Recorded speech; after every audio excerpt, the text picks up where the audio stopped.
Canacuán, Diana Yanela, Piloso Vargas, Luis Fernando, Mieles Blanc, Jade Milene, Mejía Tituaña, María Cristina y Quispillo Gualoto, Lady Lisbeth. Estudiantes de la Facultad de Ciencias Económicas de la Universidad Estatal del Sur de Manabí, carrera Administración de Empresas. Los tópicos a tratar son de la asignatura de Economía, proceso de formación socioeconómica del Ecuador.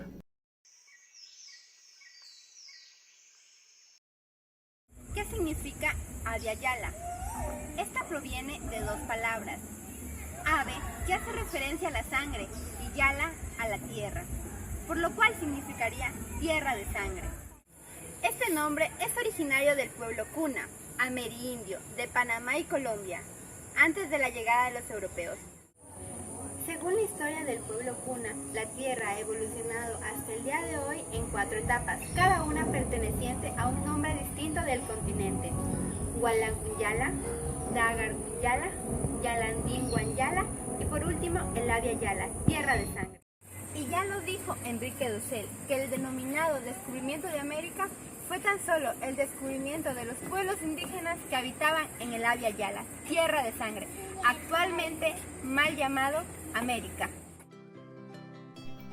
Y por esta razón, llamar América, Avia Yala, recupera el honor y la lucha del pueblo Cuna, pioneros en la revolución de 1925 y con la creación de la primera autonomía indígena de 1930.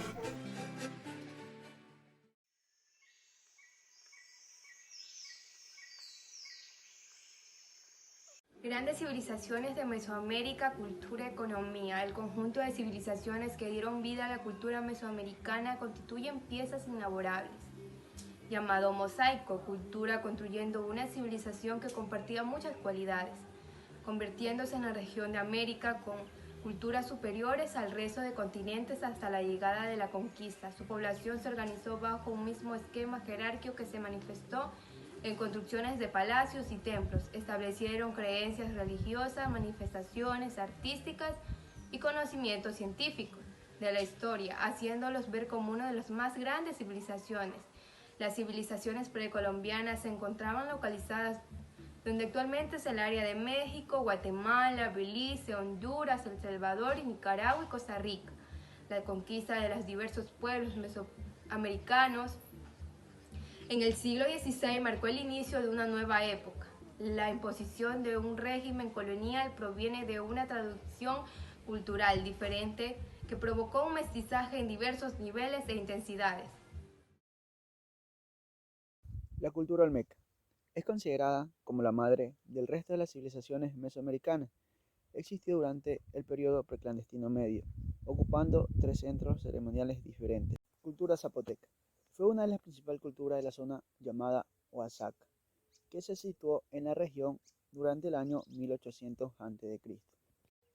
La gran importancia de su religión y sus bellas presentaciones influyeron en algunas de las culturas mesoamericanas. Esta cultura ha sobrevivido al tiempo y aún existe. Los toltecas, una de las culturas mesoamericanas más guerreras, ya que esta cultura conquistó grandes ciudades y fueron creando otras ciudades a su semejanza. Los toltecas vivían en la ciudad de Tula. Es así que de esta provino su nombre durante el periodo proclásico. Los mayas, posiblemente una de las culturas más importantes de Mesoamérica, influyendo en la mayor parte de la región durante muchos siglos. Los aztecas fueron considerados como el gran imperio de la cultura mesoamericana, siendo considerados estos como los grandes conquistadores de la región. La economía. La economía mesoamericana se basó en lo que es la agricultura del maíz, el frijol, el chile y la calabaza. Pero de todos estos cultivos, el que dio mayor producción y generó mayor ingreso fue el maíz, ya que este se podría cosechar 2 a 3 veces al año. Es indispensable decir que el maíz era aprovechado en su totalidad, ya que los granos se lo utilizaba para hacer masa, para hacer sopa y para hacer bebida, y lo que es la hoja se lo utilizaba para envolver la comida y para adornar. Otra de las actividades mesoamericanas fue lo que es la caza de animales silvestres, aves y peces, o la recolección de plantas y frutas.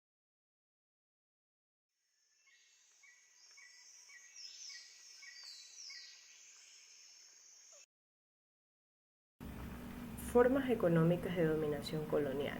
Entre estas tenemos las mitas, los obrajes, los concertajes y las haciendas. La mita proviene de origen quechua, que significa turno. Este sistema laboral fue implantado por los españoles y posteriormente asumido por los reyes incas. De acuerdo a la historia, los indios debían realizar diversos trabajos, como agricultura, ganadería, construcción, minería, para los cuales se les determinaba un salario. En esta época se vivieron diversos abusos por parte de la corona hacia el pueblo indio. Se dice que para realizar las mitas ingresaban a un sorteo. La mita minera era considerada una de las más difíciles. Quienes la realizaban debían hacerlo por 10 meses, lo que provocó la muerte de muchos indios. Dentro de la corona se mantenían ciertas disposiciones y una de ellas era que no trabajaban las mujeres, los ancianos, los niños en este tipo de mitas. En definitiva, las mitas fue uno de los mecanismos más terribles de explotación usados por los dueños o capataz de la obra, quienes a su vez eran dirigidos por la corona. Los obrajes. Se le denominaban a las fábricas de tejidos diversos. En América colonial y especialmente en la Nueva España eran pequeñas industrias que existieron desde mediados del siglo XVI hasta el siglo XIX, donde su mayoría los indígenas fabricaban productos textiles. Este tipo de trabajos indígenas eran laborados días y noches, en ocasiones hasta morir, cerca de los ríos, donde se preparaba la materia prima, y la mayoría de estos trabajos la realizaban las mujeres. El concertaje. El concertaje de indio enmascaraba un sistema de servidumbre y esclavitud que era el eje fundamental del sistema de hacienda. Eran contratos mediante el cual un indígena se obligaba a realizar trabajos agrícolas de manera vitalicia y hereditaria, sin recibir salario o recibiendo únicamente lo mínimo. La hacienda es una forma de organización económica típica del sistema colonial español y se utilizaba para descubrir un rancho amplio, habitualmente en zonas del Cono Sur, como modelo de organización agropecuaria y social. Dicho modelo procede de la hacienda andaluza.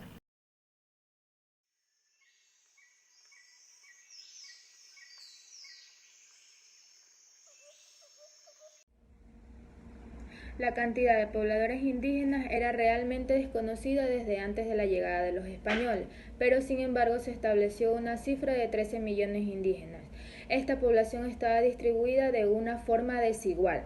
Las mesetas que van desde Arizona hasta Chile eran las zonas más pobladas. Allí se desarrolló la agricultura y obtuvieron más alimentos, permitiendo mayor natalidad. Después de la conquista se produce un brusco descenso en la población, manteniéndose hasta el final de la colonización.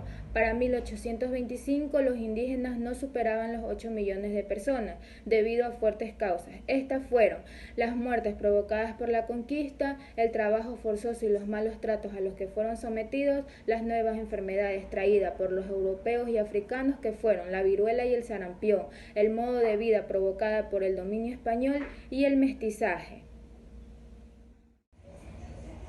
No cabe duda que la conquista y la esclavitud produjeron grandes males a la población indígena, provocando una gran mortandad, despoblando las islas caribeñas. Al principio la corona española no se opuso a la esclavitud de los indios, luego trató de evitar los abusos. Finalmente, en 1542 aprobaron las leyes nuevas que prohibían esclavizarlos, pero a pesar de esta norma, por mucho tiempo siguió existiendo la esclavitud indígena. A la población indígena americana y a la inmigración española se agregó un nuevo grupo humano que fue la población africana. Esta población formaba parte de una migración no voluntaria. Los negros africanos fueron traídos en calidad de esclavos y en esa situación permanecieron ellos y sus descendientes incluso terminada la época colonial. Antes de la llegada de los españoles ya existían esclavos africanos que eran utilizados para tareas en España, pero la explotación económica de las colonias y la resistencia indígena a realizar trabajo dio origen a un intenso tráfico de esclavos. Los primeros esclavos negros que llegaron a América eran servidores de los descubridores y conquistadores. Más adelante se produce la introducción sistemática y en grandes cantidades.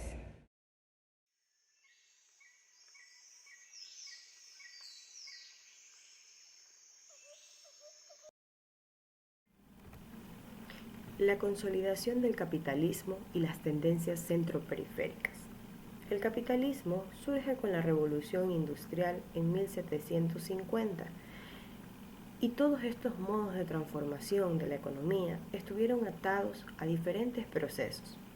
Fue en Inglaterra, durante el siglo XVII, que se produjeron cambios económicos, políticos, sociales, que transformaron la organización feudal y prepararon las condiciones para el advenimiento de una sociedad capitalista. Los terratenientes ingleses, para obtener beneficios, cercaron sus tierras, permitiendo obtener un negocio rentable, mientras que muchos campesinos quedaron en quiebra debido a que les quitaron sus tierras y herramientas. La teoría centro-periferia es una versión ampliada de la tesis de la causalidad acumulativa y establece una estructura jerárquica de las regiones y países, quienes definen las diferencias entre el centro y la periferia. Se dice que las actividades más avanzadas se concentran en el centro, el ambiente cultural es mucho más favorable en el centro, la demanda creciente de exportaciones es mejor en el centro y los rendimientos crecientes duraderos en el tiempo de patrimonio se dan dentro del centro. Sin embargo, las oportunidades de beneficios no son percibidas ni utilizadas por la periferia, que a su vez es incapaz de adaptarse por falta de mano de obra y de capital. El argumento de esta teoría está basado en la idea de que la periferia constituye en sí misma un obstáculo para el crecimiento regional, ya que se hace difícil acceder a los mercados de input, a los mercados de producto, a la información y a los activos innovadores. Si se identifica un centro dentro de un sistema irregular, la distancia al mismo supondrá mayores costes y menores rentas. La constatación de esta hipótesis es encontrar las tendencias opuestas de concentración y descentralización que se produzcan en dicho territorio.